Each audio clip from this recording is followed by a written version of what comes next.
Welcome back to Left Anchor. I'm Alexei the Greek. And I'm Ryan Cooper. Today we're tackling a difficult subject, to be sure. The war in Gaza, and the surrounding context there. It's a tough subject to talk about for a variety of reasons, but we thought, really there's nothing else that needs to be talked about more.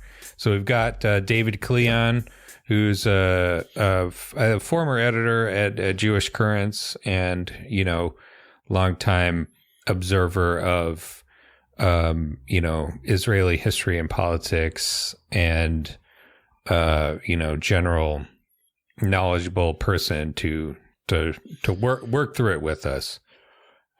People might remember him from a few different episodes on the Ukraine-Russia conflict. Another complex, terrible situation to think through. And so he's with us and does another great job. And the piece he wrote just the other day was a really great piece that we'll link to. But it's definitely a topic that we could have gone on for 3 more hours and still had things to discuss. But we do our best to try to dive into the immediate context and the broader historical context and get through some of the salient questions, both kind of realpolitik questions and questions of the heart and of principle, and that are relevant to what we and those of you who are Americans can do right now. And all of that just also side by side with the very human response to ethnic cleansing, genocide, and the atrocities that kicked this all off. I mean, every human life is a universe, and it's so sad to think about it, to see the images, to hear the reporting, and it's so scary to think about what's still to come, because thousands and thousands of deaths have already occurred, and it's a bleak situation, but that makes it all the more important to talk through and think about, right? Absolutely. And I think especially because, the whole situation appears to be kind of up in the air to a great degree. The position of the United States and of European countries on the Israel's possible invasion of Gaza appears to be unsettled. And so now is the time to speak up, I think, to try to, make our voices heard as much as they can be. And that's right. To urge restraint and, respect for human rights and international law as much as possible. And so, we put a little kind of a pebble on a landslide type of thing, but you never know. Things have changed quite a bit over the last 24 hours. We're recording this on Sunday, October 15th. And so we hope to, that they'll continue shifting more in the direction of more humanitarianism and less bloodthirsty vengeance. Yes, that's right. And that's our hope. Our hope is to help catalyze thought and action in that direction. Obviously, this is not going to be an exhaustive analysis or conversation about all the things that relate to what just happened, let alone the whole history.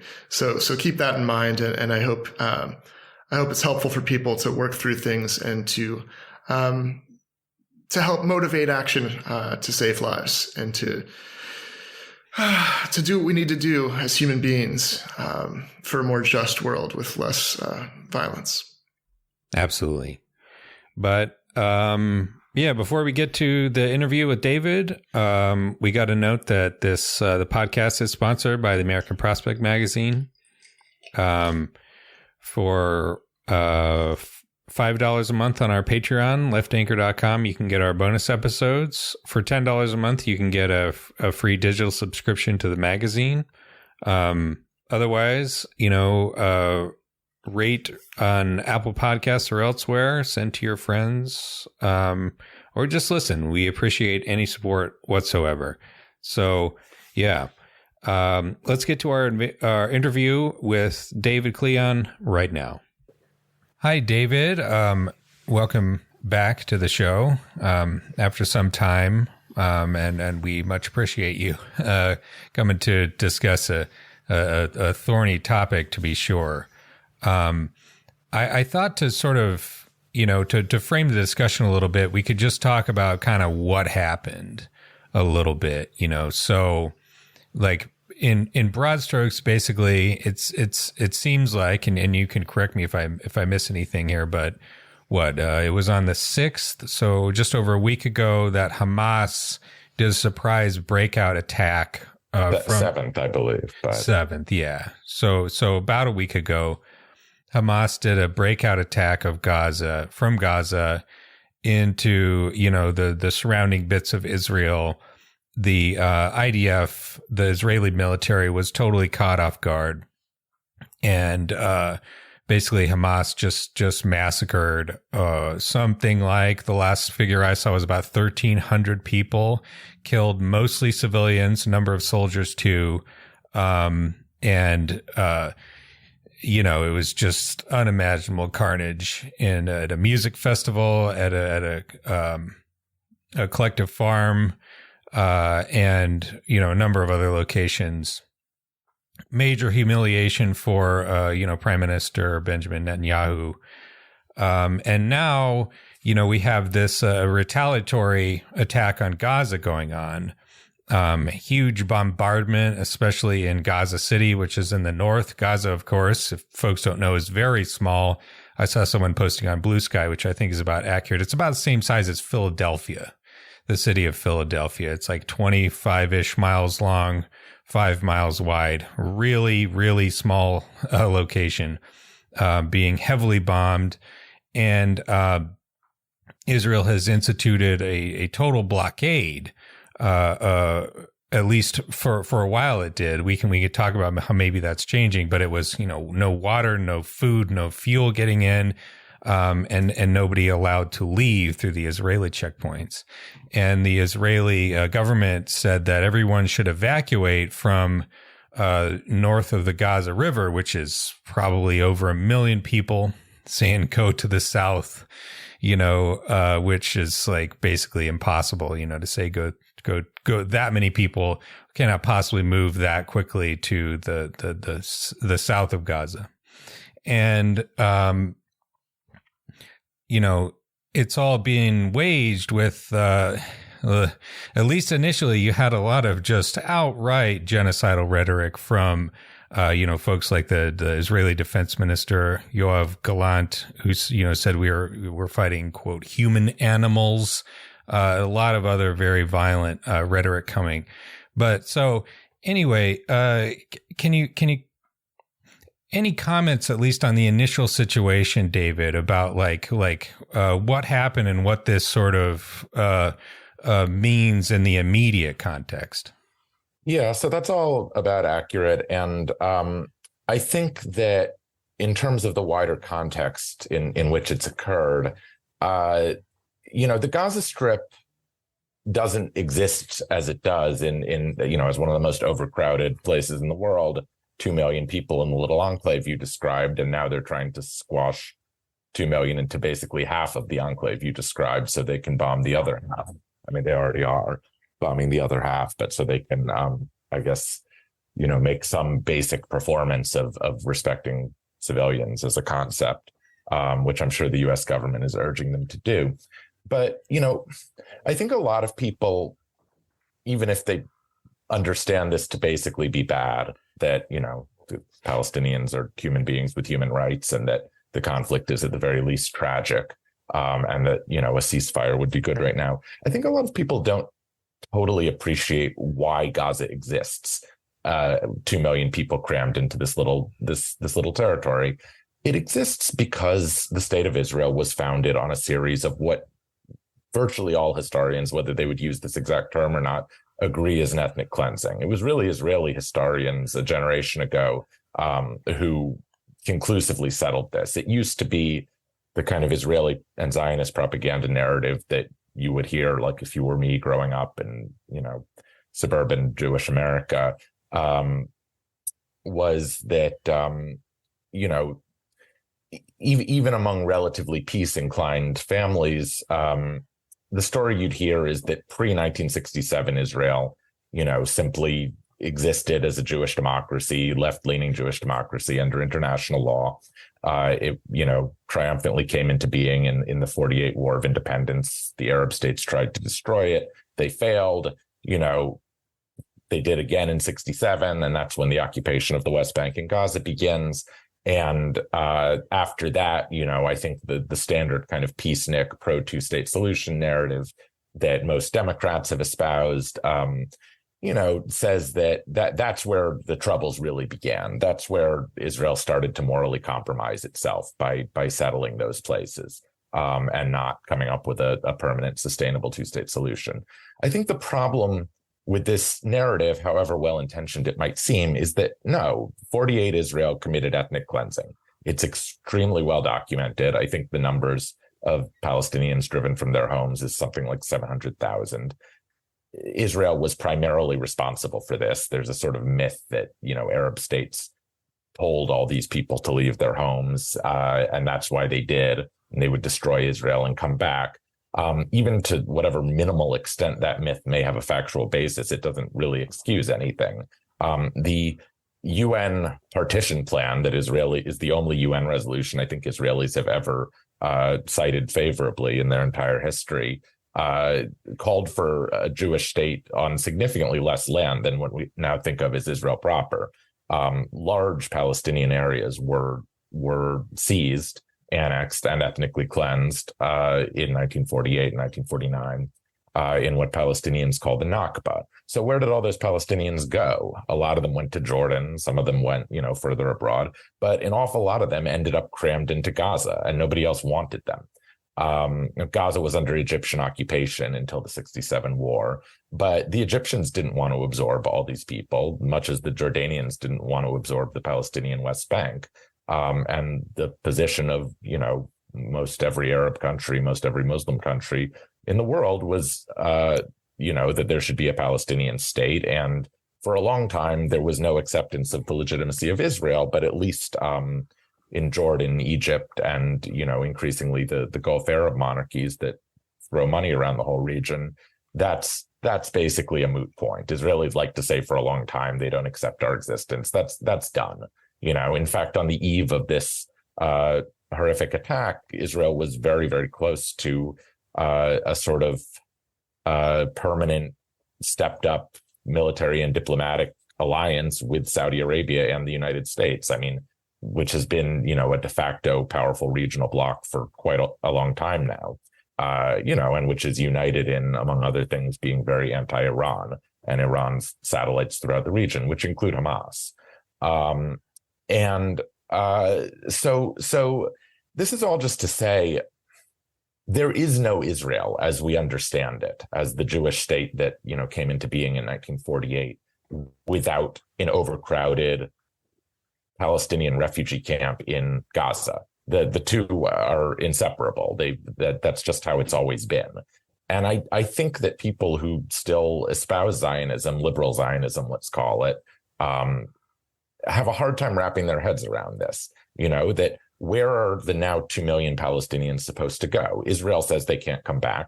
Israel says they have no right of return to the lands that their, parents or grandparents were expelled from. Half of these people, it should be said, are I think under the age of 17. So it's a very young place. They've lived their entire lives, locked into this cage, basically, what people have called an open air prison. It's been bombed every couple years. Hamas, which is de facto in control of Gaza, will periodically fire some rockets over the border or, do something to provoke the Israelis, and they'll respond by raining bombs on Gaza and killing usually an order of magnitude more people. And that's kind of been a predictable and dismal routine for at least the past decade or so. This is on a whole other scale, though. And it's quite shocking what's happened. I mean, all of the previous wars in Gaza, I think the last was in 2021, were extremely disturbing to watch, and you could see the seeds of what's happening now. But, coming from my left Jewish, not Zionist perspective, it's not shocking to me that Israel is basically genocidal in its intent toward the Palestinians, nor is it shocking that American institutional Jewish life and American political life, including most Democrats, are broadly aligned with that. The truly shocking thing about the last week is, how did they get Palestinians across this border fence into Israel proper, and how did they kill Israelis on this scale? And you can fixate if you want on the bloodthirstiness of Hamas and just how evil and inhumane they are.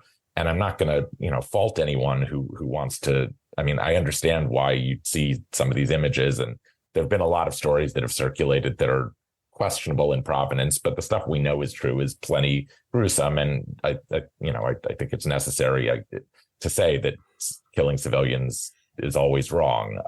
But I think it's very insufficient to say it as if, the Hamas are the first and only ones to do this, or the main ones doing this. I mean, the Israel's policy has been to kill Palestinian civilians for as long as there's been in Israel, and they're doing it on a scale we've never seen before now. But stipulating, to me, the shocking thing is not that Hamas was so brutal. The shocking thing is, how did Israel let this happen? How did they let their guard down? Everyone is shocked by that. By some accounts, and I don't know how reliable these are, Hamas was shocked by that. There's a theory, and I can't speak to whether this is certainly true or not, that Hamas envisioned, killing, 20, 50 people, taking a couple dozen hostages, which would have been pretty shocking if they'd done that. But the scale of the massacre and the scale of the hostage taking is on a level that, I'm sure was shocking to them, as I think possibly the full extent of the damage to Lower Manhattan in 9/11 was possibly shocking to bin Laden. I mean, you just don't expect to hit these all powerful military states that hard. And so along with mourning the dead and the hostages who were basically being treated as already dead, Israel is not interested in a sort of delicate, negotiated, operation or tactical anything to try to save the hostages. Israel is regarding the hostages as pre-dead, so they can kill as many Palestinians as possible. And according to Hamas, I think yesterday or the day before, I think something like the last I heard about this was that 9 Israeli hostages had died in an Israeli airstrike, according to Hamas. Now, we should stipulate as well that both Israel and Hamas probably say lots of things that aren't entirely true. So, I'm going with the best information we've got, but fog of war is very real. Propaganda is very real. But suffice to say, Israel's priority is not saving the hostages. Israel's priority is, as they put it, destroying Hamas, and basically, I think, demonstrating before the whole world that there's no limit to how much violence they're willing to unleash against the Palestinians of Gaza in retaliation for what happened. And the trauma that Israelis and people with, real or imagined relationships to Israel around the world and in the United States feel right now is not just the trauma of loss and death. It's the trauma that I think is, as with 9/11, of thinking you lived in a more impregnable, safe, predictable world than you actually did, of thinking that the U.S. and or Israeli government, depending on which situation we're talking about, was capable of generally protecting you, and they didn't, and you are in shock. And for the Israeli government itself, and I'm sure the U.S. government too, there's a sense of, we have to catastrophically overreact now to cover our asses, basically. I mean, if you think about Cheney's infamous 1% doctrine, which is kind of how we got into Iraq. The basic premise of the 1% doctrine was, there's a lot of intelligence out there, and normally you want to filter through it to get the good stuff. But if you get a scrap of intelligence and there's like a 1% chance it might be true after 9/11 and after the Bush administration's failure to prevent 9/11, even though they did have warnings, which they kind of brushed off. You treat that 1% chance as if it's 100% chance. And that is how we, among other things, got involved in Iraq, because, they had these little glimmers of intel suggesting maybe conceivably there was WMD. And, the sanest people going through it were like, this is not actionable intelligence. This is, fraudulent bullshit, speculation, whatever. But the Bush administration's attitude is, we're not taking that chance. And on some level, we want to do this anyway. So we have highly motivated reasoning. And I kind of think that's the danger right now, that, you have a bunch of policymakers, military officers, media figures, propagandists in both Israel and the US who, want to show that, who are shocked, embarrassed, angry, and want to show that there's nothing they won't do in response. Yeah. Can you talk briefly, you mentioned the 48, 67, but a little more recent history, like how Hamas was created, and how, Benjamin Netanyahu himself was funding, supporting Hamas, as sort of this, they would call it in Israel, like mowing the grass strategy, like this idea that you could just keep a lid on the occupation, just perpetuate the status quo indefinitely. And all you would have to do is deal with a few rockets every now and then bomb, some people in Gaza or the West Bank or wherever every now and then. And it would just be basically, nothing to worry about, more or less.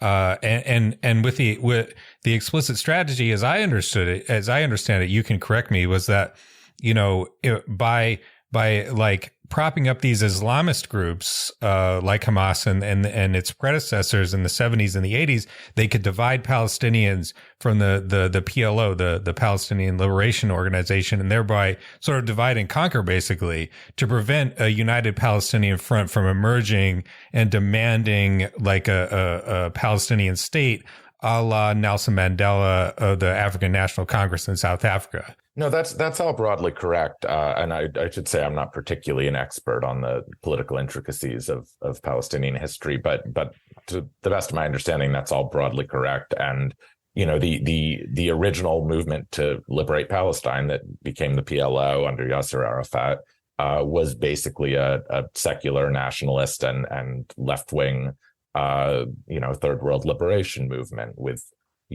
ties to, there were a lot of explicit parallels and links with, for instance, the Irish Republican Army, the later, Provisional Irish Republican Army, which had a kind of similar conception of the situation in Northern Ireland, and with the African National Congress, as you mentioned, in South Africa.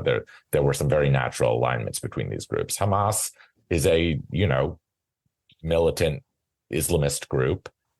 Its larger parallel group over the border in Egypt is the Muslim Brotherhood, which, a decade ago, after the uprising against Mubarak, who was the sort of longtime U.S.-backed secular strongman over Egypt, Egyptians elected a Muslim Brotherhood government, and then it was overthrown in a coup that Israel and many elements in the U.S. foreign policy establishment and the Gulf states backed. Which brought the current Egyptian government under Sisi, another, secular, corrupt general and strongman, to power.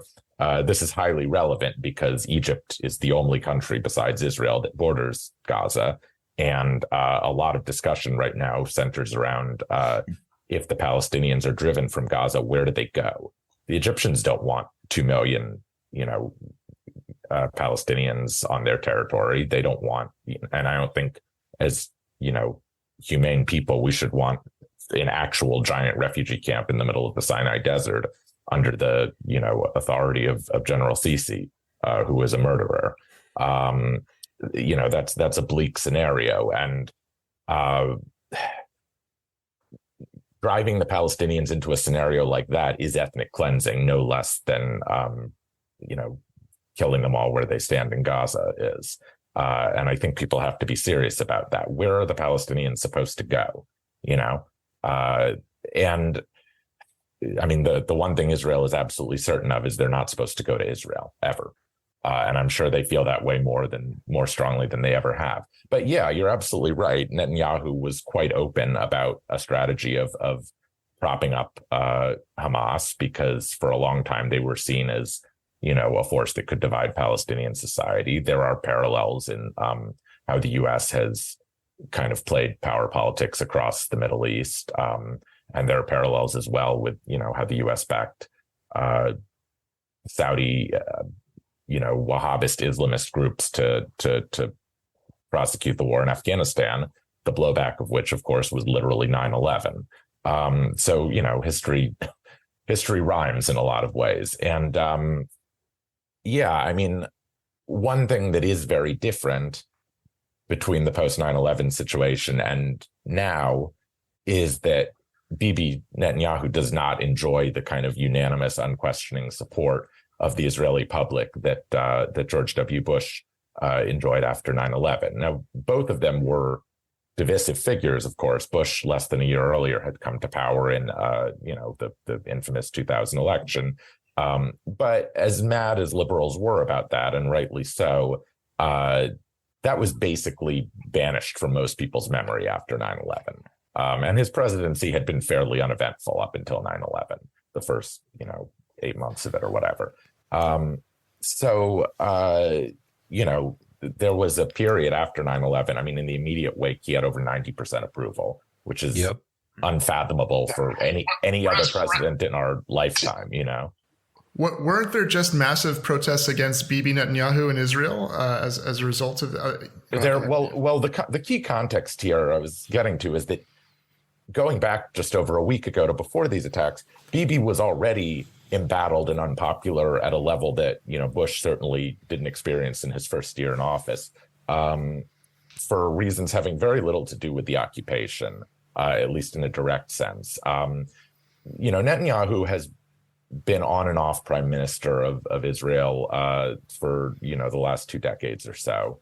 He's served longer than anyone else. He used to be a center-right politician who, although well to the right of anyone we would support, was seen as a kind of a reasonable and canny figure. His reputation, just in the context of Israeli domestic politics, has taken a really nasty turn. There were serious corruption allegations. He was prosecuted for them. He could conceivably face jail time. And in order to, there were a series of, Israel's a parliamentary democracy, so elections get held, new governments have to be formed all the time. And I forget all the details, but in the last couple of years, there were, like five such elections. They were having real trouble forming a unity government. It seemed many times like Bibi was over, but he came back with a coalition that I think he would have considered beneath him for much of his career, consisting of the most, clownishly far-right fringe parties. It would be as if George W. Bush or Mitt Romney, in order to cling to power, decided they were going to, make Marjorie Taylor Greene or Matt Gaetz their, vice president, their secretary of state, their secretary of defense. They were just going to surround themselves with like the most, January 6th MAGA lunatics. I stretch the analogy a bit, but I'm just trying to give a, basically. Don't forget the LaRouche people. The LaRouche people would be perfect too. or the LaRouche people, perhaps. But yeah, I'm just trying to create a vague sense for Americans of if you think of Bush or Romney as kind of mainstream Republicans, and then you think of and Marjorie Taylor Greene or whatever as the kind of loony fringe that the party is now captive to, it would be as if, you pivoted from one of those to the other in order to stay in power, and put them in real positions of authority. And Bibi was trying to destroy Israel's independent judiciary, so that he won't be held accountable for his corruption and he won't go to jail. And to hear Israeli centrists or liberals or leftists tell it, I always feel a little uncomfortable calling Israel a democracy because it's an apartheid state and because Palestinian dispossession is so central to it. Having said that, let's stipulate that, at least within the Green Line, Israel is a functioning democracy. It's a multi-party, parliamentary state. Even the large Arab minority within the Green Line has parties and representation in parliament, had recently formed coalitions. I don't say this to excuse anything, just to kind of accurately describe the country we're talking about. And if you stipulate that counts as a democracy, Bibi for the last year has basically been waging war against Israeli democracy. He's been trying to turn it into something like Viktor Orban's illiberal democracy in Hungary. And unlike the occupation, which I think, there's a range of feelings about in Israel, but a broad consensus certainly doesn't believe in prioritizing ending the occupation over, maximum security for Israelis. So whatever people may say about opposing settlements or supporting a two-state solution or whatever is all very abstract, I think. The bottom line is the status quo in which Gaza is blockaded and cut off, and the West Bank, is essentially run as an apartheid regime, was acceptable to a critical mass of Israelis, including more liberal and centrist Israelis. What Bibi was doing, however, is a whole other story. That was extremely divisive. And I don't know exact polling, but large swaths of Israeli society felt existentially threatened by this. And so did large swaths of diasporic and especially American Jewish society. There's generally been, although it had been eroded over the last few years, a taboo against criticizing Israel, certainly in public, if you were an American Jew of, any standing. That taboo was eroding very rapidly in the last year. And the reason it was that influential Israeli media figures, politicians, military leaders, intelligence leaders, a large respectable swath of Israeli society was basically telling their friends and counterparts in America and in the diaspora, please criticize Israel. It's different this time.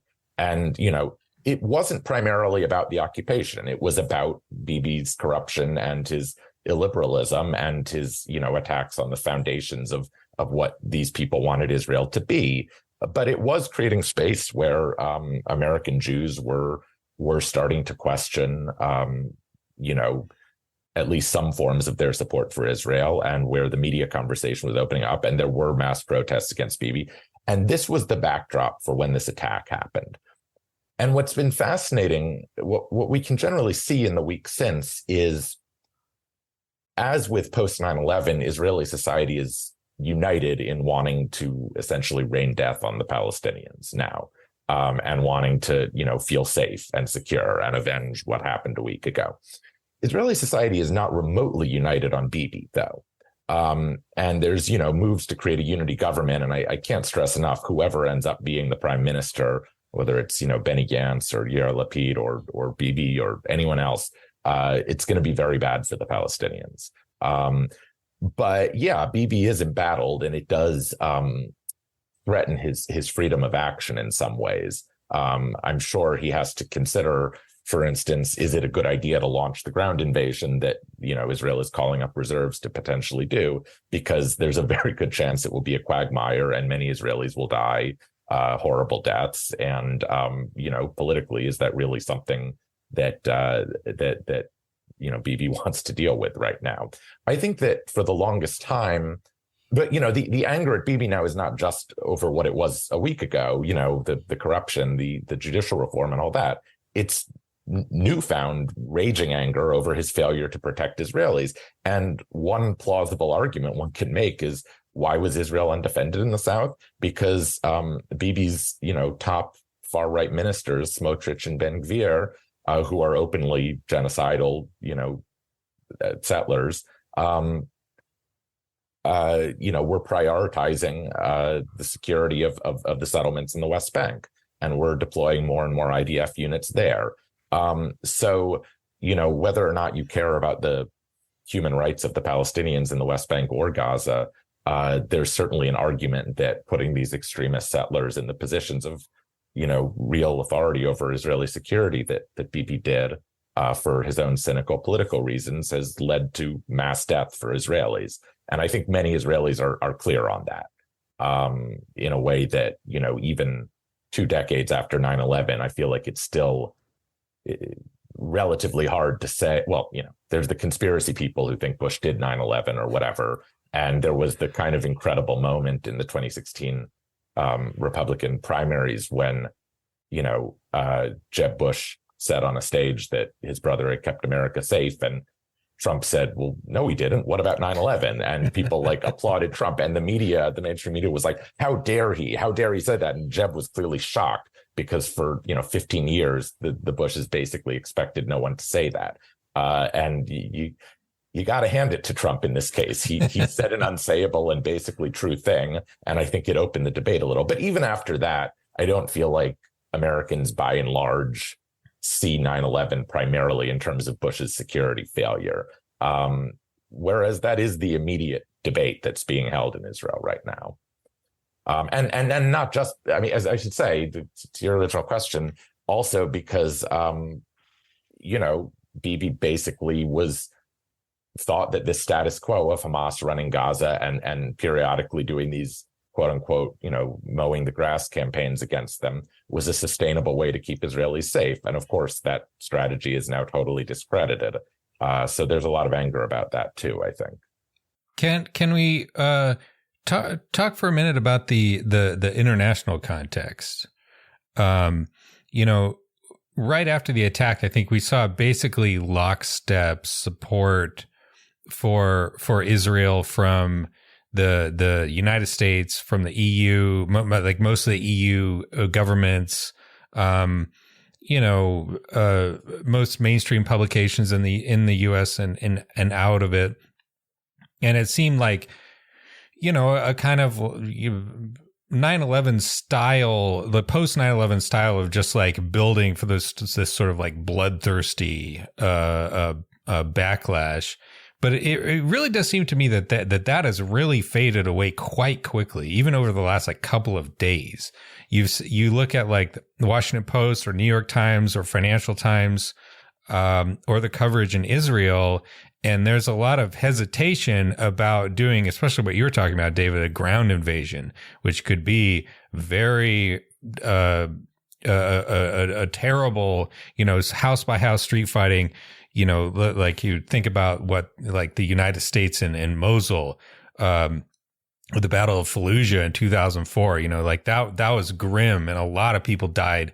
A lot of American and coalition soldiers died in that fighting.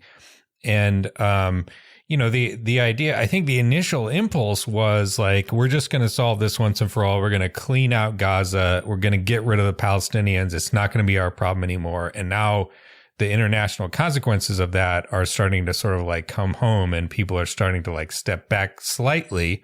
We heard Biden say, let's remember that not every Palestinian is a member of Hamas, and like we shouldn't kill, like innocent civilians, even though that's what Israel has been doing. Supposedly like 1,800 people killed. Hospital bombed in Gaza, like the only NICU, intensive care unit for babies was shut down. And, we probably won't know for a long time how horrible the consequences of this have been. But it seems like that initial push has really kind of already started to sort of lose its momentum.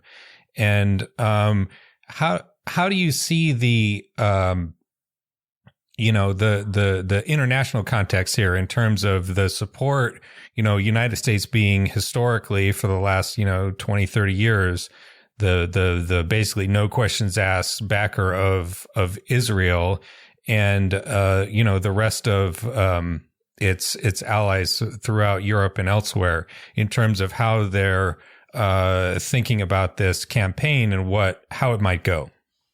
Yeah, well, I certainly hope you're right about that. And I'd see some of the same indicators as you. I think that it's very hard to be optimistic in the current climate because what's happened is so horrible. It's so fresh. We know a lot more people are going to die, mostly Palestinians. And there's really no scenario on earth where that's not true. But at the same time, trying to be sober and analytical about it, the Palestinians don't have a lot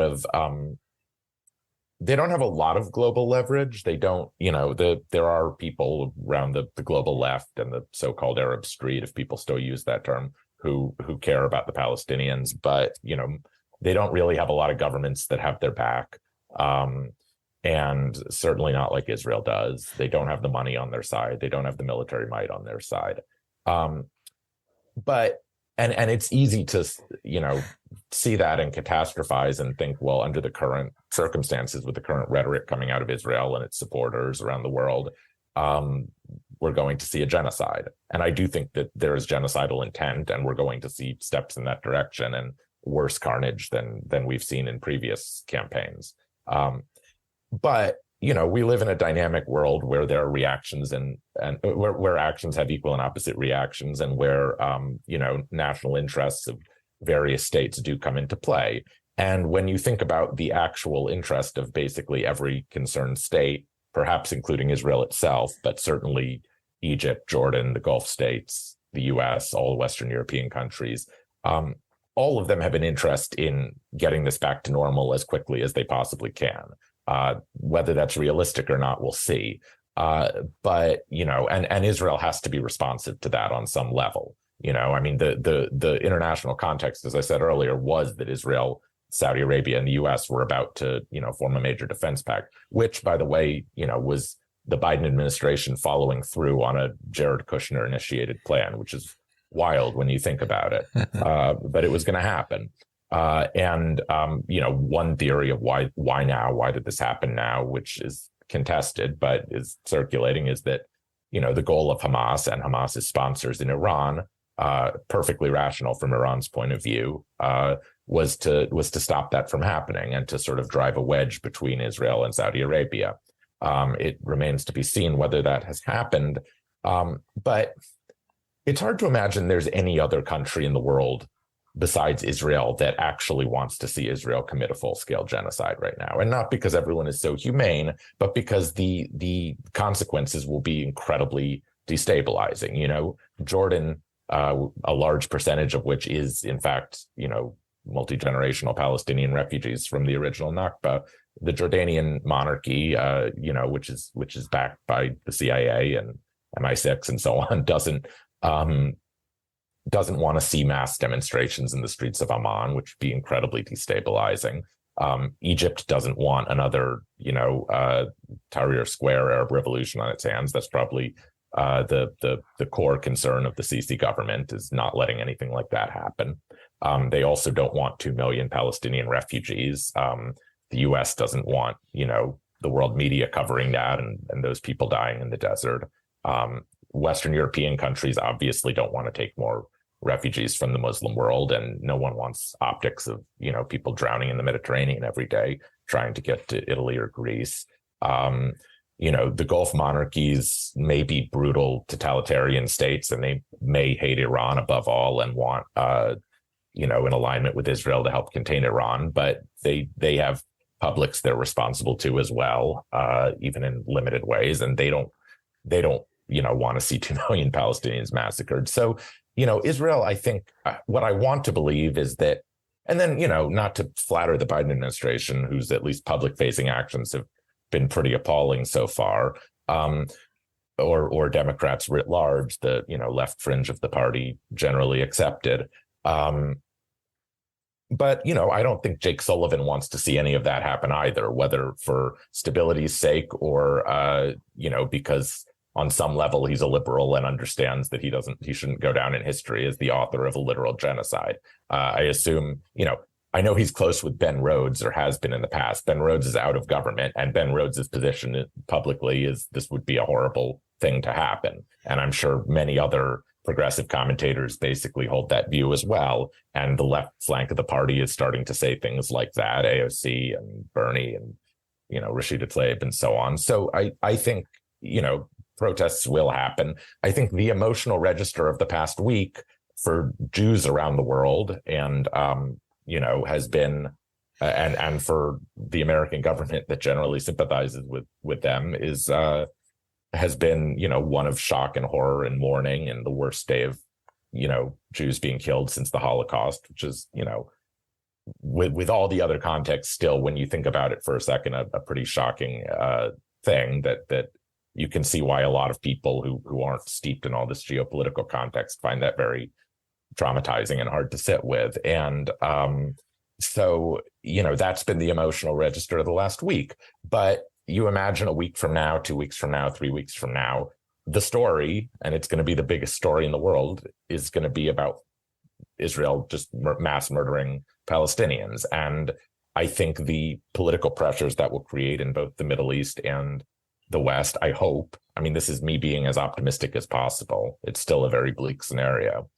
I hope that will cause at least back channel, Western governments and Arab world governments to tell the Israelis, look, like, we understand this wasn't a normal attack on you, and we understand you're going to kill a lot more Palestinians than you have in the past, half dozen of these or whatever, but there's a limit, This is so bleak, David. This is just so bleak. Let's pause for a moment, just because. No, it's devastating.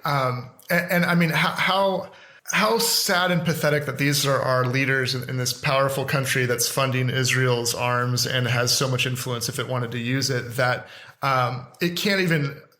We should talk about the State Department being told they can't actually call for ceasefire and to stop using language like ceasefire. Just... Though I got to hand it to Jamal Bowman, whose immediate reaction to that list of banned terms was to tweet all of them and call for a ceasefire.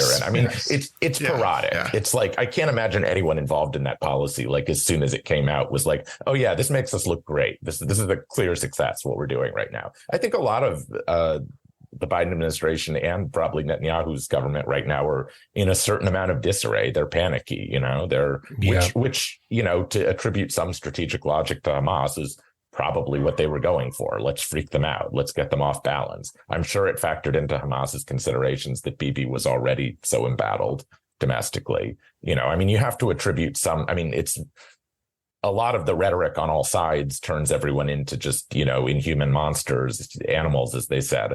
But actually, we are talking about a bunch of rational actors responsible to different constituencies. And I don't want this to be, look, my loyalty is to human life and to the left ideal of ending the occupation. And I just want to make that very clear, because I know I'm speaking in somewhat cynical realist terms on some of the things I'm saying. From a cynical realist perspective, though, yeah, of course, the U.S. government, it's kind of pathetic, and they should, stand up for the rights of Palestinians right now. And I hope at least backstage somebody is. But, understand the constraints they're under and the constraints that any Israeli faction is under right now. The Israeli public wants Palestinian blood. That's what happens when something like this happens. It's predictable. Cooler heads need to restrain it, but that is the basic political reality they're responding to.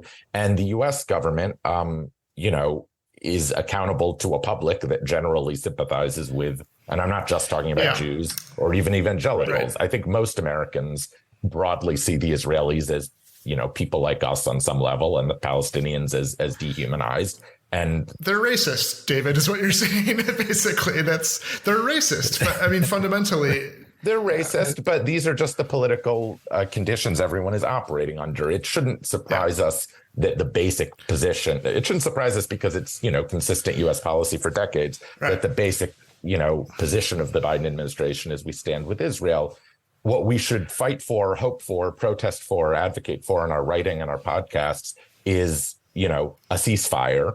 The highlighting of the human cost of what's happening to the Palestinians, the end of it as quickly as possible, the shaming of the people whose agenda is nakedly genocidal, some sort of restoration of normalcy. That is really the best case scenario that we can get there in the relatively near future, because bad shit's going down. And then hopefully trying to persuade as many people as possible that the violence will always continue until the occupation is over, right? Until the root cause is addressed. Yes, although I don't think there's a very receptive audience for it now. But yes, we should keep saying that. Yeah, on the left, we often don't have a very receptive audience for our principles and thoughts, but we got to do that anyway. I just want to mention briefly that we've had you on for discussing Ukraine several times, and there's the realpolitik there as well.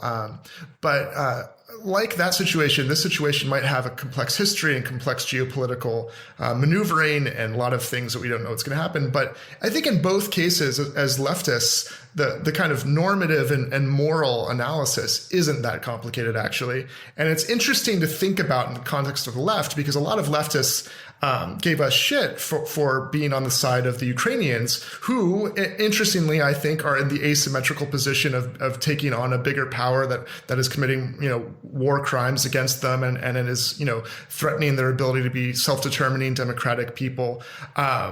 The obvious analog here is the Palestinians, right? For those liberals that would support the Ukrainians, the obvious logic of democracy, self-determination, human rights applies to the Palestinians in this instance. And yet you have liberals who just flip to Israel's side here. And then you have leftists on the other side who are pro-Russia or who don't want the U.S. to be involved because of imperialism and so forth. But I think all those complexities aren't actually a big deterrence to seeing the simple moral logic in each situation, don't you think? Well, I agree with you. I stand by that basic moral assessment of the war in Ukraine. But to complicate it even further, Volodymyr Zelensky himself has come out strongly in favor of the Israeli side without really much nuance. And vice versa. Putin is on the side of the Palestinians here, right? I mean, let's not overstate it, but to the extent that any world leader has made critical statements. I mean, from Putin's point of view, Israel and the U.S. have this is a failed policy, and Putin has some alignment with Iran and is courting the developing world or the global South, I guess we call it now, for support with a fair bit of success. I mean, if you look at the kind of global and governmental stances on the Ukraine war, there's basically the industrialized West stands with Ukraine, and the global South stands with, if not with Russia, then certainly not with Ukraine. Basically, thinks there should be a ceasefire and thinks that the U.S. backing Ukraine is and they have both because these are parts of the world that resist Western imperialism and have that in their histories, and also because of the inflation, the food shocks, all the things that have come out of this terrible war. They have rational reasons to feel that way. And because of ties that Putin has cultivated with, Brazil's leadership and India's leadership and so on. There's an underlying geopolitical logic to that. From Zelensky's point of view, I'm not happy to see him coming out in favor of the Israelis, but I also don't think it's that important or anyone should be that shocked by it. I mean, first of all, Zelensky is a post-Soviet Jew. They overwhelmingly identify with Israel for deep historical reasons that shouldn't be too hard to understand, including that they probably all have relatives who live there. I mean, a huge number of post-Soviet Jews ended up moving to Israel. A large chunk of Israel's population is Russian speakers who were born in the Soviet Union. It makes perfect sense that those ties would mean something. That's also true of Russia. And in fact, Israel has been very on the fence in the Russia-Ukraine war because Israel has a very complicated position. First of all, they have a lot of people with dual Ukrainian and dual Russian citizenship and who have a lot of personal ties to both countries, including some very rich and well-connected people in government, including people like our old buddy Roman Abramovich, who, has dual Russian Israeli citizenship, also Portuguese, but let's not even get into that. So Israel has been on the fence and has been sort of, has triangulated, has had trouble figuring out, they'll condemn the invasion, but not that strongly.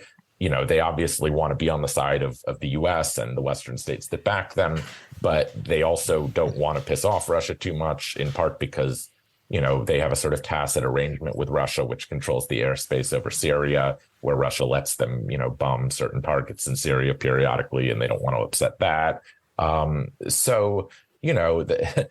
Israel, and then both the Russians and the Ukrainians have had a sort of propagandistic interest in casting the other side in the war as the real Nazis and themselves as the real friends of the Jews, which of course means friends of Israel. So this has created a very strange dynamic where these two conflicts connect. What Zelensky has said that I think some of his more articulate left critics have occasionally, pointed out, is that he wants and expects Ukraine to be a country more like Israel, by which he means a country in a kind of permanent state of military readiness. And that's something he's been quite explicit about in making that comparison, even before all this.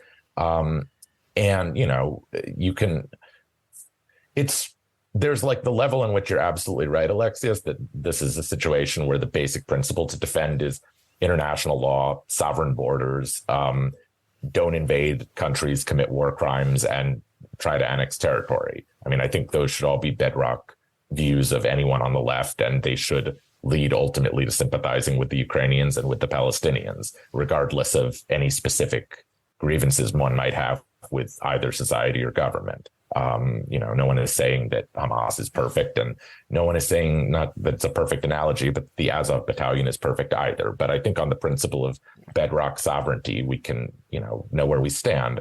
On the other hand, in the, imagination of the Ukrainians, in some ways it is closer to Israel, because I think both Israel and Ukraine see themselves as these kind of societies on the ramparts of Western civilization with, barbarians at the gates, which means the supposedly Tatar Russians to the east of Ukraine, and it means the Arab and Muslim world, the Israelis.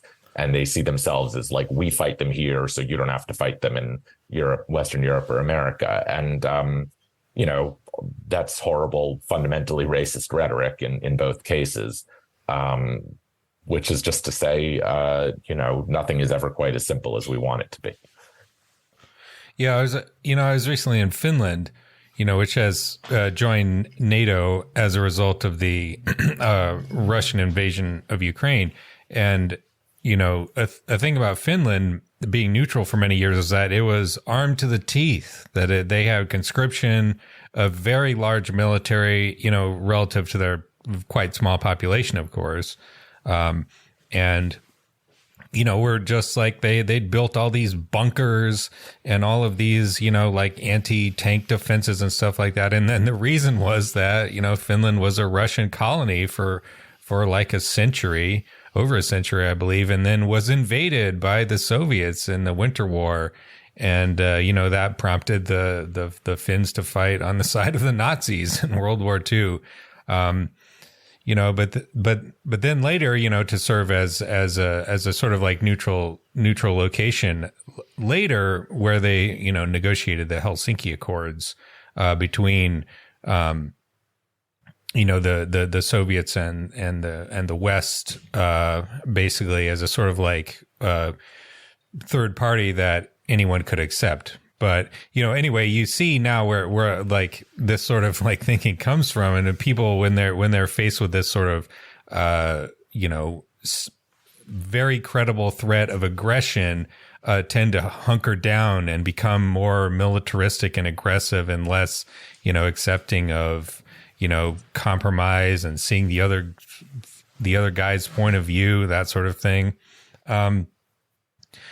We're getting a little short of time here, but I wanted to ask, maybe one or two more questions, David, on the question of like, where this goes. What strikes me, like, why I'm sort of, the moral aspect of this, I think we've covered it pretty well. It's bad when you kill innocent civilians, like, period.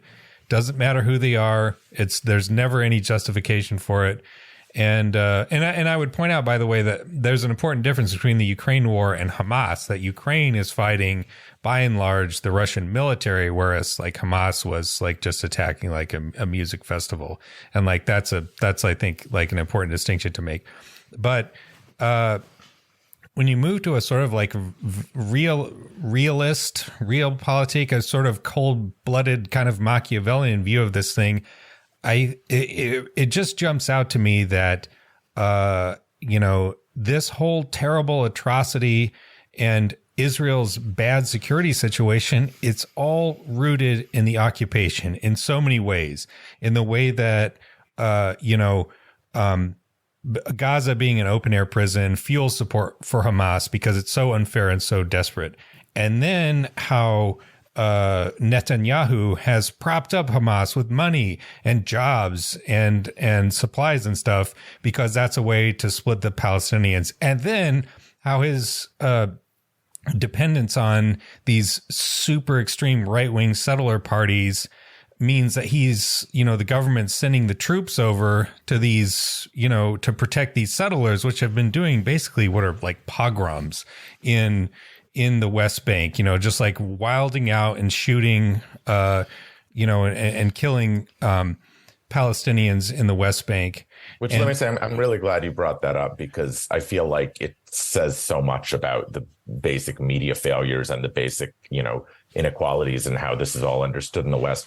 Why don't we hear about those pogroms unless you're like, follow very particular lefty or Palestinian news sources?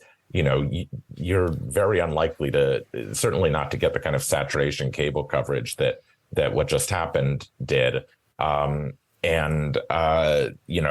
that everyone's attention is focused, I think what Israel's about to do with Gaza is going to get some level of top priority international attention. But yeah, you're absolutely right. Israel has been encouraging routine pogroms in the occupied West Bank in the last few years. And I would be shocked if almost anyone in Washington knows or cares. And that really speaks. And also, in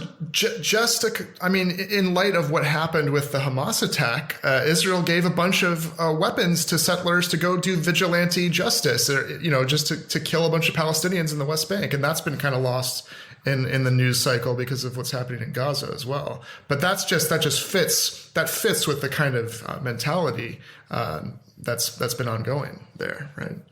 Yeah. But so my question is, do you see any prospect of it sinking in, even to people who may be like quite racist, like Zionist types, of that like Israel will never have security unless it can reach like a permanent just settlement with the Palestinians and end the occupation in some way, whether it's a two-state solution, a one-state solution, some kind of federation or whatever. But like, as long as you keep doing this, there's going to be an omnipresent threat of Hamas carrying out some kind of crazy shit like this and killing, hundreds or thousands of Israelis. I don't know. What are your thoughts? I mean, I certainly hope that's the conclusion that people come to, because the only real alternative is, is genocide. To be as blunt as possible. And the fear right now is that genocide is being mainstreamed and legitimized before our eyes. And my quote unquote optimism is that there will be enough, both rational and moral resistance to that will mount in the days and weeks to come, that, ultimately people will understand that's not what's going to happen, and it's a non-starter, and it's just a question of how many Palestinians die in the meantime. But I think that, short of that, Israel is forced to come, to develop some way to live with them, and the way that it has been doing it, of periodic mowing the grass, has proven to be unsustainable. What saddens me is that probably is the status quo that in the, best realistic case scenario, they'll try to get back to. But there probably are a lot of people in the public who don't want to go back to that. And so it's a very perilous time. I mean, I think from the point of view of people like me in my position, such as it is, I think our job is to keep conscientious Americans, progressive Americans, Jews, progressive, largely liberal American Jews, from losing their moral and rational bearings right now, to remind them of the real stakes here, to remind them of the atrocities that have been committed and will be committed in our name. and to say no. I mean, I don't see anything else we can do right now, really. Oh, I was just going to say, you know, as a closing comment for myself, that you know, I was very disappointed with the initial response from the Biden administration of like just sort of knee jerk backing Israel's every move. But I do think that the Biden team is a lot more susceptible to public pressure than previous administrations, either Obama, especially Trump, or George W. Bush, of course. And so I think that, you know, continuing to like, yeah. I mean, we've seen a pattern where, for instance, if you yell at Biden enough, he joins a picket line, and it's a great thing when he does. And maybe we wish he was Bernie Sanders and he joined it on day one. But you can also imagine, you know, Bill Clinton or someone never doing that. And the fact, if the basic dynamic with Biden and the left seems to be you yell at him for a few weeks and then he actually kind of does the thing you wanted, that's a dynamic that we should keep in mind as we think about how to proceed now. Yeah. Yeah. And I think in doing it, I mean, we could do several other episodes, but just as a final thought, because your piece, I really thought it was, it had the realpolitik in there, David, but it also was such a beautiful kind of threading the needle of complexities with being an American Jew dealing with the atrocities committed by Hamas, and yet wanting to immediately also contextualize the root causes and understand, you know, where we go from here, given all that. And I think the 9/11 analogy is interesting because security and self-defense, and I stand with Israel and the right to self-defense, it's still 20 years later coded in the same 9/11 language as like, let's go kill a bunch of people out of bloodlust, and that's going to make everyone safer. Which, besides the war crimes and the ethnic cleansing and the genocide at stake here, is just the obvious, like, just objectively false understanding of what provides security as opposed to insecurity. And as we try to like combat the Biden administration and others who are trying to support Israel, which conflates a bunch of people, including non-Zionists, including Israeli Arabs, including people against the occupation in Israel and here, I think there's another way to think through being friends to everyone in the region and understanding that security for everyone is actually supported by stopping the violence at all costs and trying to support the ultimate end of that root cause, that apartheid state, right? Well, I appreciate your kind words for my piece. And one thing I've been thinking about the last 48 hours or so is, not to be, too self-congratulatory or whatever, but like my piece kind of shockingly has gotten just about entirely positive response.